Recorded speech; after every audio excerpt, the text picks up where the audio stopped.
driving the nail. A common nail was hammered into a target for about 2/3 of its length. The marksmen then took their stand at the distance of about 40 paces.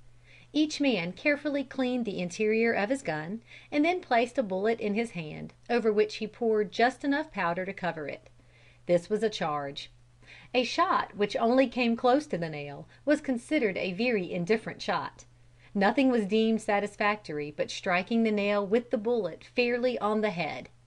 Generally 1 out of 3 shots would hit the nail. 2 nails were frequently needed before each man could get a shot. Barking of squirrels is another sport. "I first witnessed," writes the one to whom we have above alluded, "this manner of procuring squirrels while near the town of Frankfort. The performer was the celebrated Daniel Boone.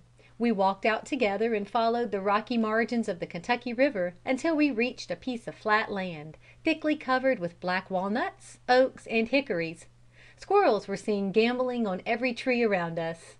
My companion, Mr. Boone, a stout, hale, athletic man, dressed in a homespun hunting shirt, bare-legged and moccasined, carried a long and heavy rifle, which, as he was loading it, he said had proved efficient in all his former undertakings, and which he hoped would not fail on this occasion, as he felt proud to show me his skill. The gun was wiped, the powder measured, the ball patched with 600 thread linen, and a charge sent home with a hickory rod. We moved not a step from the place, for the squirrels were so thick that it was unnecessary to go after them. Boone pointed to one of these animals, which had observed us, and was crouched on a tree about 50 paces distant, and bade me mark well where the ball should hit. He raised his piece gradually until the head, or side of the barrel, was brought to a line with the spot he intended to strike. The whip-like report sounded through the woods, and along the hills, in repeated echoes. Judge of my surprise when I perceived that the ball had hit the piece of bark immediately underneath the squirrel, and shivered it into splinters. The concussion produced by which had killed the animal, and sent it whirling through the air, as if it had been blown up by the explosion of a powder magazine. Boone kept up his firing, and before many hours had elapsed, we had procured as many squirrels as we wished. Since that first interview with the veteran Boone, I have seen many other individuals perform the same feat. The snuffing of a candle with a ball I first had an opportunity of seeing near the banks of Green River, not far from a large pigeon roost, to which I had previously made a visit. I had heard many reports of guns during the early part of a dark night, and knowing them to be rifles, I went towards the spot to ascertain the cause.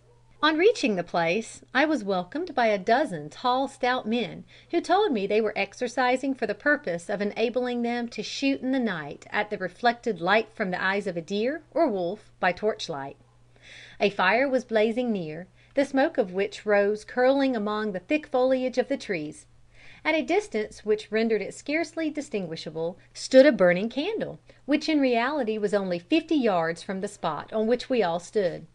One man was within a few yards of it to watch the effect of the shots, as well as to light the candle, should it chance to go out, or to replace it should the shot cut it across.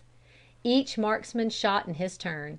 Some never hit neither the snuff or the candle, and were congratulated with a loud laugh, while others actually snuffed the candle without putting it out, and were recompensed for their dexterity with numerous hurrahs. One of them, who was particularly expert, was very fortunate and snuffed the candle 3 times out of 7, while all the other shots either put out the candle or cut it immediately under the light. CHAPTER III.